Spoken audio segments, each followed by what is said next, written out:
r/confession, episode 6.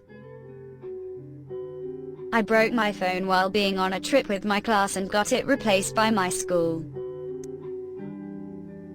So I was in a room with 4 other guys and we started to spray around with deodorant.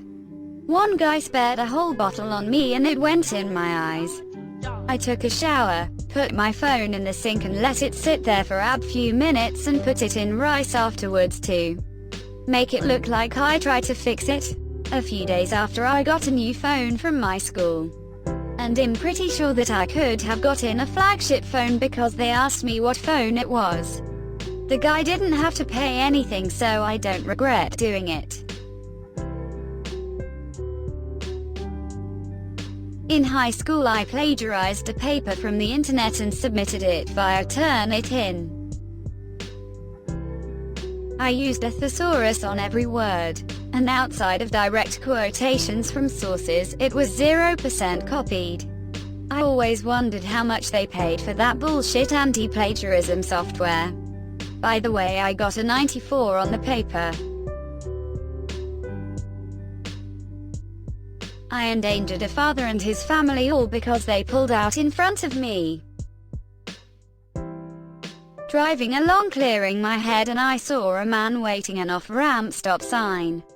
Not liking to be cut off, I sped up, but he went ahead anyways, cutting me off. My anger got the best of me and I sped past him on a double yellow blind turn. After realizing what a stupid beep thing to do that was, I pulled into my work parking lot and hoped he wouldn't get out and beat my ass. I admitted it was really beep dumb and beep move, but I can't help but think he didn't believe me. This has never happened before and I truly feel bad. I don't think I can drive for a while. I've been taking my father's cigarettes and throwing them away.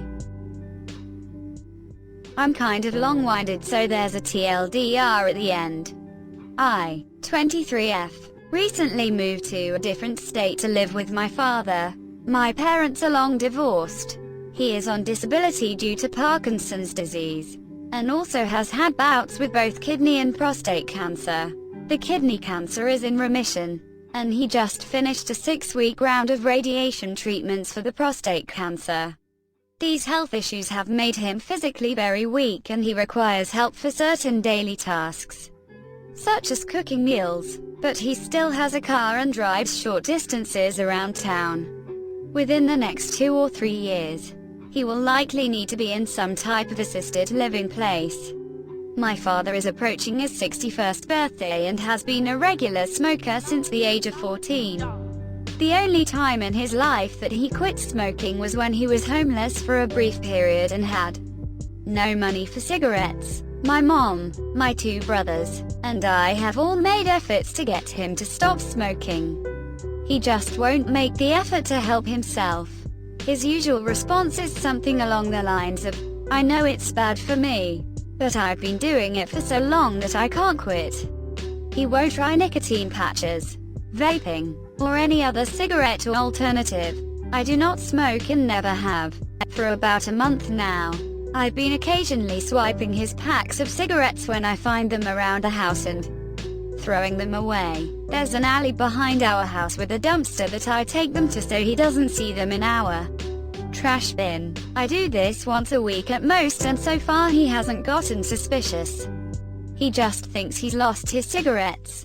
The Parkinson's can make him confused at times already and I feel incredibly guilty that my actions might be worsening his confusion. I just can't figure out any other way to lessen his smoking, no matter what I or any other family members say or do. He continues to smoke and it is only making his health issues worse. I just don't know what else to do.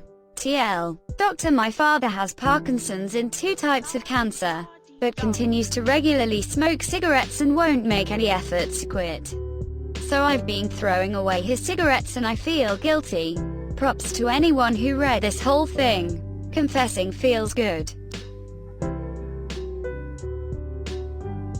I convinced my mentally ill mother that the house had demons in it. So keep in mind, I know I was an beep kid, This was an beep move. I don't recommend it, but I will talk about it. My mother is mentally fragile. She has mental illnesses that she's completely aware of but is so stubborn that she used to deny them on occasion, stop taking meds, abuse meds, etc. She was not healthy. Her kids constantly made efforts to communicate with her about how this affects her and her children. It all always seemed to go through one ear and out the other. I never gave up on her and she's doing so much better nowadays. However, she was not always the best mom. For many other reasons, as well. She would never believe anything anyone said unless it had to do with someone she had a conspiracy theory about. She'd often make wild accusations. She may have had horrible memory problems. Example being, she did a huge giveaway of some of her smaller belongings before leaving me for another state. But when she came back, she started accusing everyone of robbing her of said belongings. I used to have horrible anger issues due to toxic environments both in and out of the home. I didn't have a healthy way of coping with it, so I thought the best way to get back at my spiritual ass mother for all the bullshit she was obsessed with ghosts and aliens was to convince her the house was haunted. This woman was also partially deaf. She would have the TV on full volume and I'd be standing right next to her, literally screaming for her, and would not get a response until I stood directly in front of her. That gave me the bright idea to yell her name and leave. Or crawl across the kitchen floor behind the TV. Or move things. She would then realize a little too late and come asking my siblings and I if it was us. I'd pretend like she was crazy for it. This all came to an end when she started accusing my eldest sibling of being possessed. My second eldest sibling also had a nightmare so bad once that her freak out caused our dog to also freak out. I'm talking growling and barking at my siblings' bedroom after they came out crying. They have PTSD. My mother then closed herself in the bedroom and started screaming at demons, doing a whole ass exorcism, blessing the house. In that moment, my adolescent self realized this may not have been the safest or healthiest way to cope with an abusive household and put an end to the spooky shenanigans. Too long didn't read. Mother was mentally ill, obsessed with the paranormal. Also didn't know how to raise or treat kids. So I, a complete beep of a child, convinced her demons were afoot in the household.